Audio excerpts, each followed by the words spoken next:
October 12th, 1945. A church basement hall, Medford, Oregon.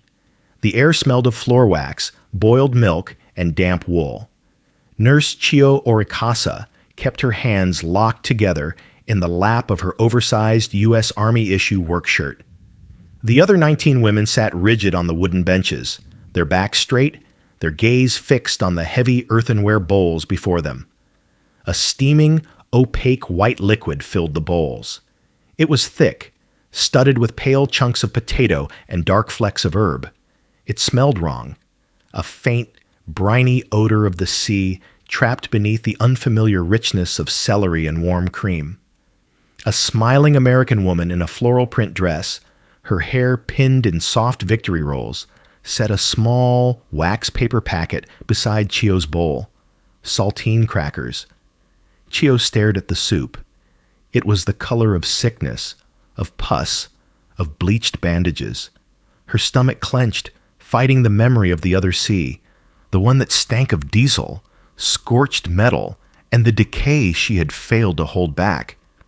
Her friend Emmy whispered beside her, her voice barely audible. "It is milk. From a cow?" Chiyo picked up the heavy utilitarian spoon. This, she thought, is what the victors eat. The psychological barriers were often stronger than the barbed wire. If you find these hidden moments of history compelling, consider subscribing and letting us know what country you're watching from. 8 weeks earlier, Camp Adair, Oregon. 8 weeks earlier, Camp Adair, Oregon. August 15th, 1945. The silence of the high Oregon desert was absolute, broken only by the crackle hiss of the pole-mounted loudspeaker. In the segregated women's compound of Camp Adair, the 20 nurses stood in 2 perfect ranks on the dusty parade ground. They had been ordered to assemble at Oitsuo. No reason was given. Chiyo Orikasa, former head nurse, stood at the front, her gaze fixed on the peeling white paint of the mess hall wall. She ignored the sweat tracing a line down her spine, chilling her beneath the coarse U.S. Army issue cotton shirt. Her posture was immaculate. She was a nurse of the Imperial Army. She would show the Americans nothing. The hissing stopped. It was replaced by a voice, high, nasal, and reciting in a formalized Japanese that felt centuries old. It was his voice, the Gyokuon Hoso, the voice of the crane. Chiyo's blood turned to ice. She had heard the rumors, whispered by the Nisei guards she despised, but she had refused them. Tekiji no Boryaku, enemy deception. But that voice was unmistakable. She could not follow the archaic court language, but the meaning was carried in the weeping static, in the tremors she heard in the divine recording. Tairu o Tegataki o Tai, enduring the unendurable. The recording stopped. The hiss returned. For a full minute, no one moved. The universe had ended. The sky was still blue. A guard by the gate, a young private from Ohio, lit a cigarette, indifferent. Then the sound began. It was not a wail. It was a low animal keening. To Chiyo's left, Nurse Watanabe crumpled, her hands clawing at the dust. Uso, Uso, a lie, a lie. Beside her, Emmy, her youngest nurse, began to sob, her shoulders shaking violently. The foundation of Chiyo's world, the divine mandate, the honor of Gyokusai, the justification for the rotting limbs in Saipan, for the friends who had jumped from the cliffs, had just been declared null. They were not martyrs. They were just prisoners, the survivors of a lost cause. "Tate," Chiyo commanded. Her voice was brittle, sharp. "Stand up." The women flinched, the sobbing cut short. The American guard looked over, curious. Chiyo's mind was terrifyingly clear, latching onto the only structure left, protocol. "The war is irrelevant," she said, her voice a rasp. "We are nurses of the Imperial Army. We will maintain discipline. We will shame them with our conduct." She was a ghost, addressing other ghosts. and the enemy, watching from the wire, was simply bored. Chiyo ignored the American Guard's retreat as the Gyokuon Hoso ended. The prisoners were her responsibility. She turned, her shadow cutting across the weeping women in the dust. Her gaze found Emmy. The girl, Emmy was only 20, was rocking on her knees, her face buried in her hands, her shoulders heaving in uncontrolled gulping sobs. It was a disgusting sound. It was the sound of defeat. "Watanabe, Emmy, stand," Chiyo ordered. Watanabe flinched and forced herself up, her face a mask of streaked dirt, but Emmy did not respond, lost in her grief. The other women watched, their eyes wide with a mixture of fear and despair. "Nurse Emmy," Chiyo said, her voice dropping to the flat, cold tone she reserved for the operating theater when a surgeon made a mistake. Emmy continued to sob. Chiyo stepped forward. She did not drag the girl up. She did not shake her. She simply drew back her hand and struck Emmy hard across the face. The crack of the slap echoed with unnatural clarity in the dry air. Emmy's sobs choked off in a sharp gasp. She froze, her hand rising slowly to her stinging cheek, her eyes fixed on Chiyo in stunned disbelief. "Chungta lai ta kwa kwanjoi huangia," Chiyo said, her Japanese precise and cold. "Chungta chuachet, junglen." Emmy scrambled to her feet, wiping her face with the back of her dirty sleeve. She snapped to attention, trembling but silent. Chiyo surveyed the other 19 women. Their grief had evaporated, replaced by the familiar, rigid terror of her authority. Good. Terror was a structure. Terror was better than shame. "We will clean the barracks," Chiyo announced. "We will report for mess at 12 Sopo. We will observe evening roll call at 17 Jauk. We are not savages." She had channeled the entirety of her own screaming, broken psyche into that single violent act of discipline. She had pushed her Haji, her shame at being alive, at being captured, at hearing her God surrender deep down into a cold, dark place. In its stead, she erected the framework of the Imperial Nurse Corps. She turned and marched back to the barracks, the women following in a shuffling, terrified column. She felt nothing but the crunch of gravel under her boots. She did not see the U.S. Army Jeep pull up to the compound gate. She did not see the Nisei soldier step out, a clipboard in his hand, his face a complex mask of duty and distaste. They were scrubbing the barracks floor when the Nisei soldier entered without knocking. He was short, but his U.S. Army fatigues were sharply pressed. He carried a clipboard and an expression of profound weariness. His eyes, Chiyo noted with disgust, were their eyes. But he wore the uniform of the enemy. The women froze, their rags dripping soapy water onto the pine boards. "Kangofucho Orikasa," he said. His Japanese was fluent, formal, with a faint, bizarre accent. "Orikasa Chiyo-san." Chiyo rose slowly from her knees. She wiped her hands on her trousers, her face devoid of expression. This, she thought, was the ultimate degradation. Not just a conqueror, but a traitor to the blood. A dog. An Inu. "I am Sergeant Kenji Tanaka, Military Information Service," he continued in Japanese. "The war has concluded. I am here to begin processing your repatriation paperwork as required by the Geneva Convention." He held out the clipboard and a pencil. Chiyo stared at the pencil. It was yellow, with a pink eraser. It was such a small, civilian object. She looked past it, past the clipboard, past his uniform, to a point on the wall just over his shoulder. He sighed, the sound of a man who had been through this ritual 100 times. "Orikasa-san, I need your name, your civilian prefecture, and your next of kin." Chiyo did not move. The silence in the barracks stretched, punctuated only by the drip of water.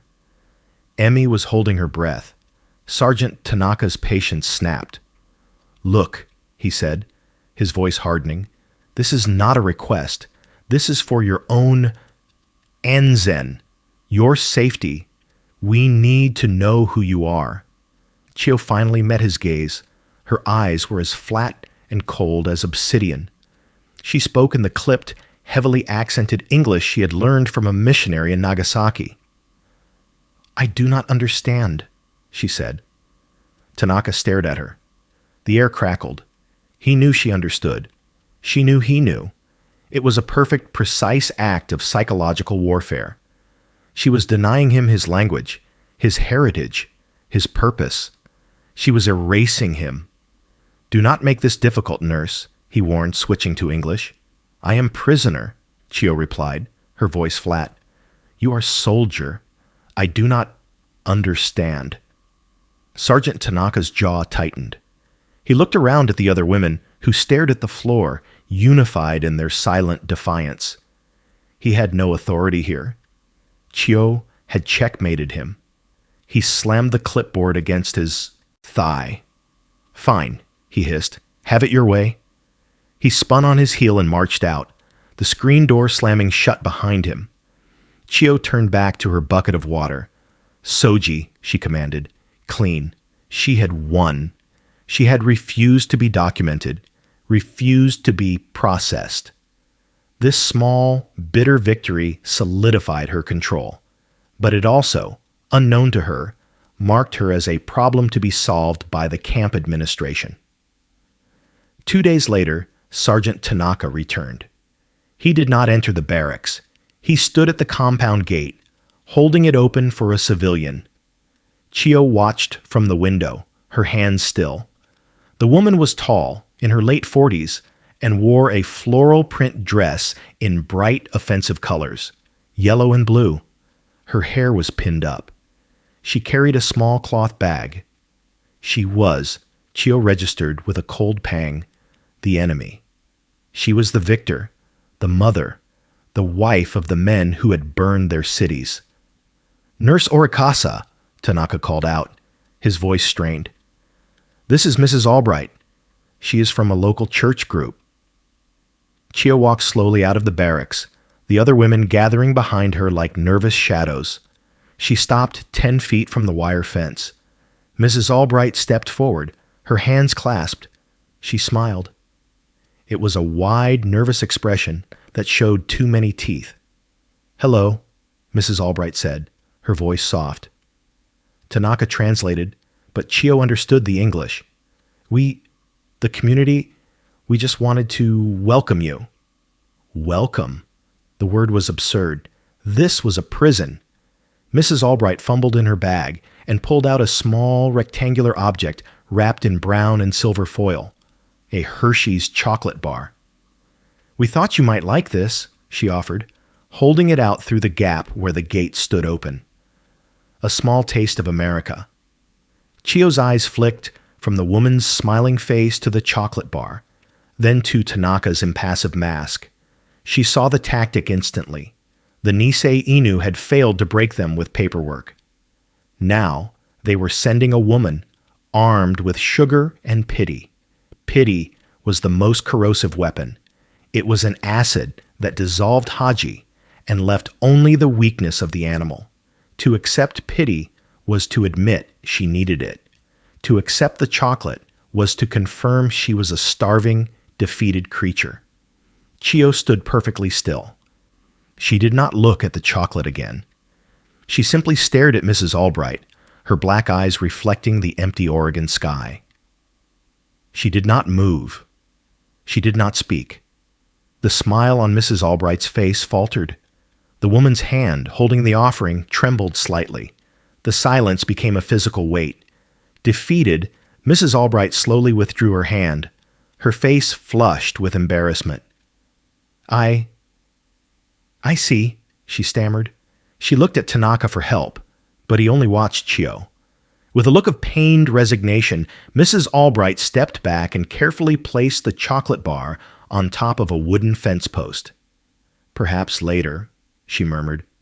As she and Tanaka turned to leave, Chiyo felt no triumph.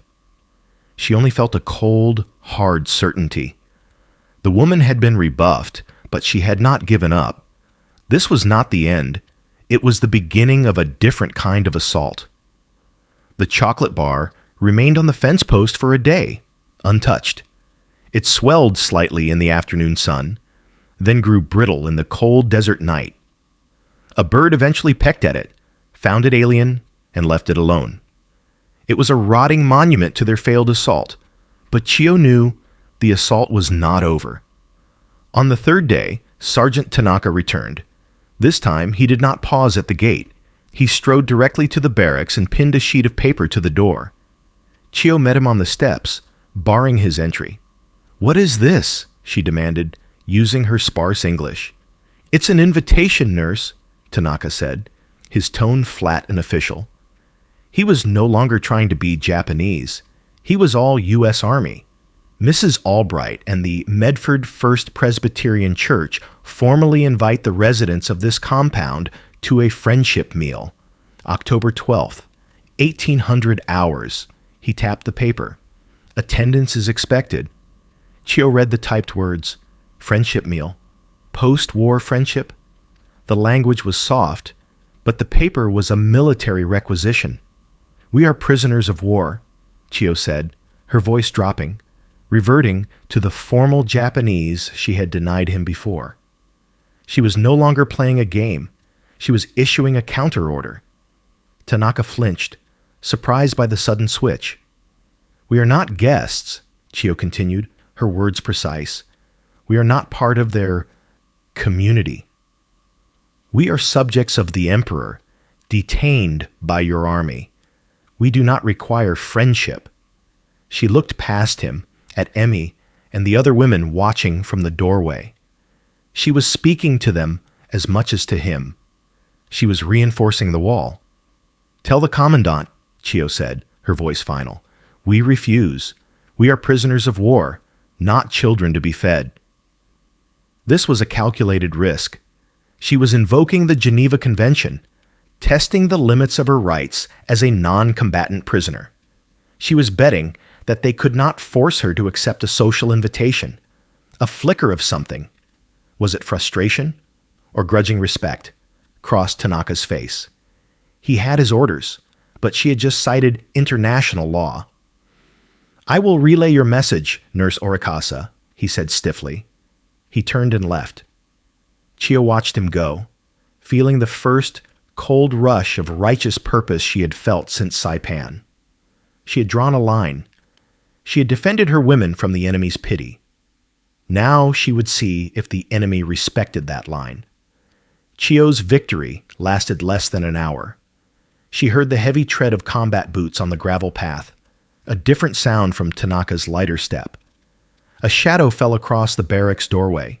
Captain Miller, the camp commandant, filled the space. He was a large man, smelling faintly of Chesterfield, cigarettes, and sweat. He held his helmet under his arm, his garrison cap pushed back on his thinning hair. He looked annoyed. "Nurse Orikasa," he said, not bothering with pleasantries. Sergeant Tanaka stood just behind him, looking at the ground. Chiyo stood, her posture rigid. "Captain." "Sergeant Tanaka informs me," Miller said, his voice flat, "that you have refused an invitation from the local community." "We are prisoners of war, Captain," Chiyo stated, her English precise. "Not guests. The Geneva Convention—" "The convention?" Miller cut her off, taking a step inside. The women against the far wall flinched. "The convention says I'm responsible for your welfare. Mrs. Albright is a very respected member of the Medford community. She's gone to a lot of trouble to offer a kind gesture. My welfare includes keeping the locals happy." He looked around the bare, clean barracks. "Frankly, nurse, I am tired of the games.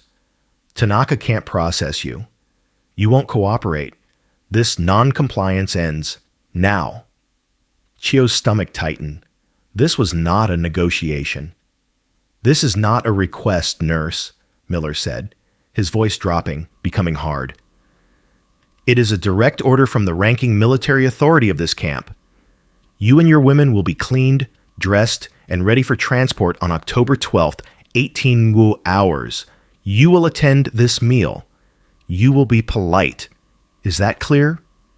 The kindness was now a bayonet at her throat. Chiyo stared into his pale, impatient eyes. She saw no malice. She saw only the absolute, indifferent weight of his power. Her legal argument, her defiance, her haji, they were meaningless. She was a prisoner. He could order her to eat, and she would eat. The humiliation was deeper than any physical blow. It was the realization that her resistance had been an illusion he had permitted. Her voice was barely a whisper. "It is clear, Captain." "Good." Miller nodded, satisfied. He turned and left, his boots crunching on the path. Tanaka lingered for a moment. He wouldn't meet her eyes. "Be ready, Orikasa-san," he murmured in Japanese, then followed his commander. Chiyo stood immobile for a full minute, hearing the jeep engine start and fade. She had failed. She had lost the battle. She had led her women into a new, more profound defeat. For the next 2 days, Chiyo enforced a new, colder discipline. She had failed to protect them from the order, so she would protect them from the act. "We will march in formation," she instructed the women on the morning of October 12th. The air was cold, carrying the sharp scent of pine and distant wood smoke. "We will not speak unless spoken to. We will not accept anything beyond what is placed before us. We will show them nothing. We will remain imperial nurses." She was met with dull nods. The women were exhausted. The fight had gone out of them, replaced by a hollow obedience. That afternoon, as Chiyo was inspecting their issued wool, shirts, ensuring they were clean at least, Emi approached her cot. The girl looked thinner than ever, her skin a pale, papery yellow over her cheekbones. "Chiyo-san," Emi whispered, her eyes fixed on the floor. "What is it, nurse?" Chiyo asked, not looking up from folding a shirt. Emi hesitated, her hands twisted in the fabric of her trousers. "I must confess something shameful." Chiyo paused. "Go on." "The meal, Chiyo-san," Emi whispered, her voice cracking. I am glad we are going." Chiyo's head snapped up. "Glad?" The word was venomous. "I am just so hungry," Emi breathed, and now the tears she had held back for days began to stream down her face. "The bread. I cannot eat the bread. It is like sawdust. I miss rice. I miss anything warm. She pressed a hand to her stomach. "I am always empty." Chiyo stared at her. This was the ultimate betrayal of the spirit. This was the animal weakness she had fought so hard to eradicate. Her first instinct was to strike her, as she had before, to slap the weakness away. But she couldn't. She looked at Emi's trembling hands, the blue veins visible beneath the transparent skin. She saw the sores at the corner of the girl's mouth, malnutrition. Chiyo's rigid focus on spiritual honor, on Haji, had completely blinded her to the simple physical decay of the woman in front of her. Emi wasn't a weak-willed subject. She was a starving human being. This realization brought a profound, sickening wave of cognitive dissonance. Chiyo felt both disgust at the weakness and a terrible, unwelcome ache of pity. She had been trying to save Emi's soul, but her body was failing. "You will sit next to me," Chiyo said, her voice flat, betraying nothing. "You will not show them your hunger. You will eat only what I eat. Understood?" Emi nodded, wiping her face. "Hi, Kangafucho." Chiyo's motivation had fractured. It was no longer a simple battle of wills. Now, she had to protect Emi, not just from the enemy's pity, but from her own body's betrayal. At 17:45, a U.S. Army deuce-and-a-half truck rumbled to the gate. Captain Miller was taking no chances. Sergeant Tanaka and 2 armed guards, their M1 rifles slung casually over their shoulders, waited. "Line 'em up, Sergeant," Miller ordered. Chiyo led the women out, her face a stone mask. She positioned Emmy directly behind her. "It's only half a mile," Tanaka said to her quietly in Japanese, gesturing to the truck. "It's faster if we drive." Chiyo looked at the truck bed, open and exposed. "We will walk," she said in English. Miller overheard. "Fine, walk." He shrugged, clearly not caring how they got there, only that they did. He got in his jeep and drove off toward the town. Tanaka sighed. "Hi, Orikasa-san. March." They formed two columns, Chiyo at the head, Tanaka in front, and the two guards flanking them. The moment they stepped outside the camp wire, the world changed. The air felt thinner, the sky too large. After a year confined by fences, the open space was a psychological assault. They marched down the gravel service road and onto a paved street that led into the small town of Medford. It was the first time they had seen a civilian street since 1944. A woman hanging laundry in her backyard froze, her hands full of clothespins, and stared. Two boys on bicycles stopped, their mouths open. Chiyo kept her eyes fixed on Tanaka's back. "Do not look. Do not engage. We are ghosts." They passed a gas station. A man in greasy overalls was working on the engine of a Ford truck. He heard the rhythmic tramp-tramp of their boots on the asphalt and looked up. His face, unremarkable moments before, twisted into a mask of pure hatred. He wiped his hands on a rag, stood up slowly, and spat a thick wad of tobacco juice onto the pavement, just short of the column. "Damn Japs," he muttered, loud enough for Chiyo and Tanaka to hear. Tanaka flinched, his neck turning red, but he did not stop. The guards tensed, their hands moving closer to their rifles, not to defend the prisoners, but to control them. Chiyo felt Emmy's hand brush her back, a small, terrified tremor. The man's hatred was a physical thing, hot and acidic. It burned away Chiyo's fragile new pity for Emmy and replaced it with a cold, familiar rage. Her confirmation bias locked into place. This was the true America. Not Tanaka, not the commandant, and certainly not the smiling woman with her chocolate. This was the enemy. Mrs. Albright's kindness was a lie, a trap. This meal was not friendship. It was a public spectacle of their humiliation. The man's spit was still wet on the pavement as they turned the corner toward the church. Chiyo's resolve hardened into ice. They were walking into a fight. Sergeant Tanaka opened a heavy wooden door, revealing a set of stairs descending into a brightly lit basement. The smell hit them first. It was not the smell of the church upstairs, old wood and hymn books.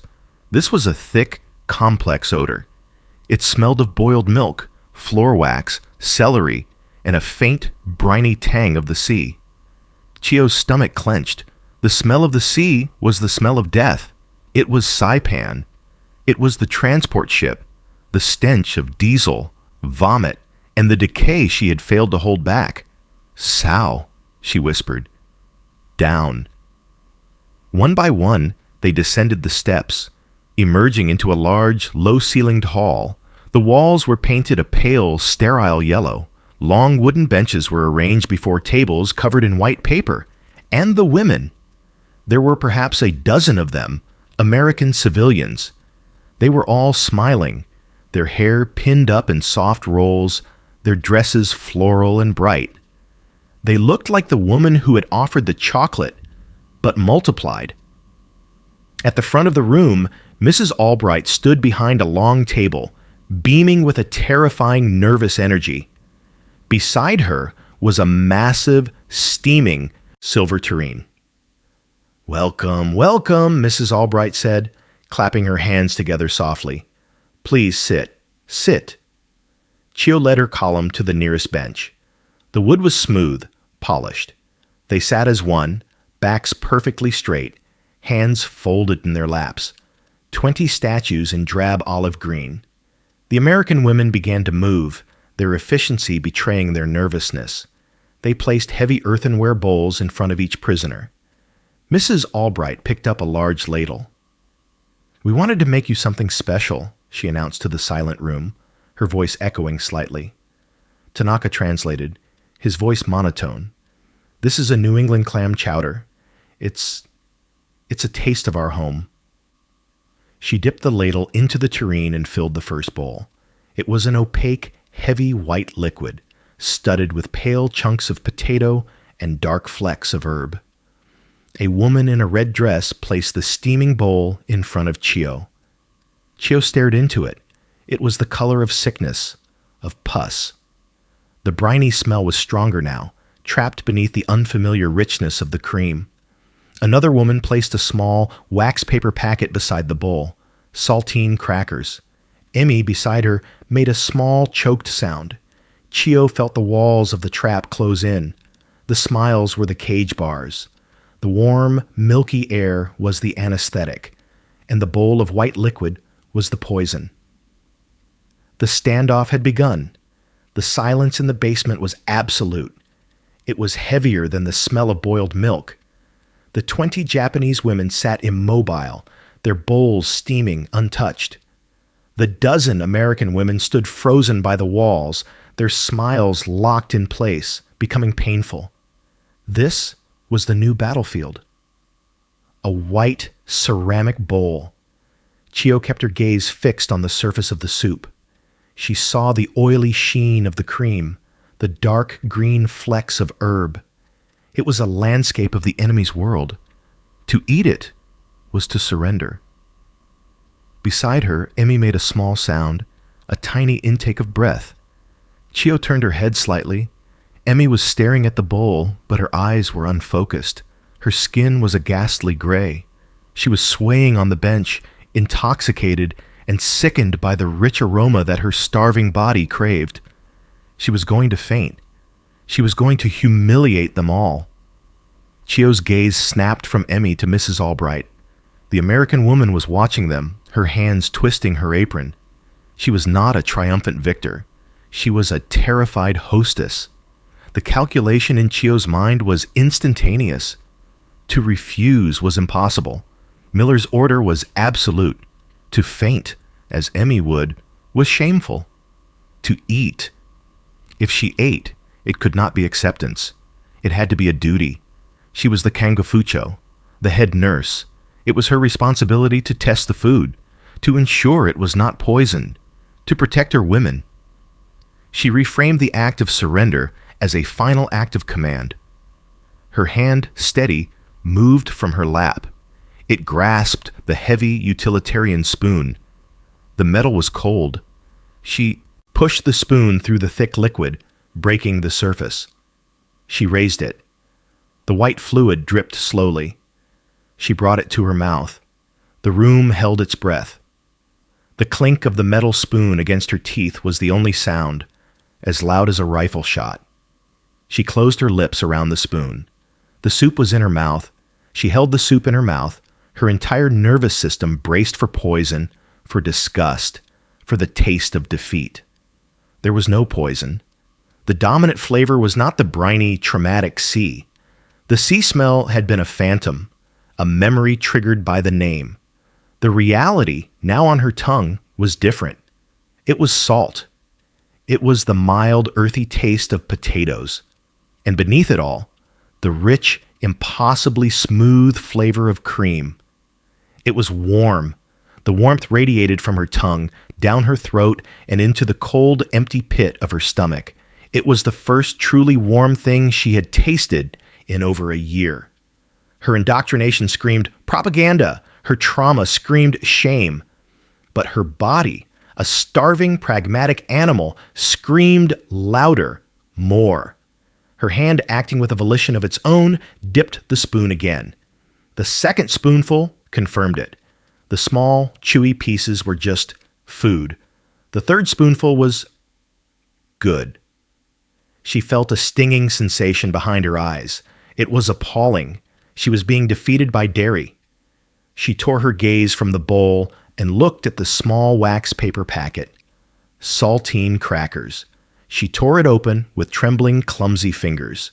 The cracker inside was a perfect pale square, perforated with tiny holes. Mechanically, she put a corner of it in her mouth. It was nothing. It was dry, salty, brittle flour. It had no ideology. It had no honor or shame. It was simply a cracker. She put the cracker into the soup. It softened instantly. She ate it. The combination of the neutral, salty crunch and the warm, creamy liquid was a profound biological shock. It was nourishment, plain and simple. It was not a weapon. It was not pity. It was just food. The realization hit her with the force of a physical blow. Her entire complex psychological defense, the haji, the discipline, the righteous anger, had been bypassed by a simple biological truth. She was hungry. This was food. The wall inside her mind, the rigid structure she had built to survive her shame, did not collapse. But a crack had formed, a tiny hairline fracture through which this alien warmth was now seeping. Her body had betrayed her. Her body had chosen to live. Chiyo slowly, very slowly, lifted her head. She looked up from the white bowl. The room came back into focus, but it was altered. The light seemed warmer. The pale yellow walls no longer looked sterile, just painted. Her gaze traveled across the table to Mrs. Albright, who was still standing by the tureen, watching her. Chiyo's indoctrination was ready for the triumphant smirk, the look of condescension, the "I told you so" of the victor. But that is not what she saw. Mrs. Albright was not smiling. She was watching Chiyo's face with an expression of profound, naked anxiety. When Chiyo's eyes met hers, the American woman started, as if caught. A wave of visible relief washed over her face, so powerful it was almost comical. She gave Chiyo a small, hesitant, grateful smile. Mrs. Albright then picked up a small basket of saltine cracker packets from the table and tentatively pushed it toward the center, closer to Chiyo. A simple offering. In that instant, Chiyo's entire perception of the event recontextualized. This was not propaganda. This was not a power play by Captain Miller. This was a woman in a floral dress who had spent all day boiling milk and potatoes, terrified that the strange, hostile women she had invited would hate her cooking. She was not a white devil. She was not a victor. She was just a person nervous about her soup. This realization offered no comfort. It was, in its own way, more painful than the hatred from the man at the gas station. Hatred, she understood. This simple, awkward, shared humanity was terrifying. It invalidated her entire framework for survival. She heard a small sound, a hesitant clink of metal on ceramic. Nurse Watanabe, watching Chiyo, had picked up her own spoon, then another. Chiyo turned her head. Emmy was still frozen, looking at Chiyo, waiting for permission, her eyes begging. Chiyo looked at her friend, at the pale skin, the sores, the desperate hunger. She gave a single, sharp nod. Eat. It was an order. The same order she had given 100 times in the field hospital. But this time, it was not an order to maintain discipline. It was not an order to prepare for an honorable death. It was an order to live.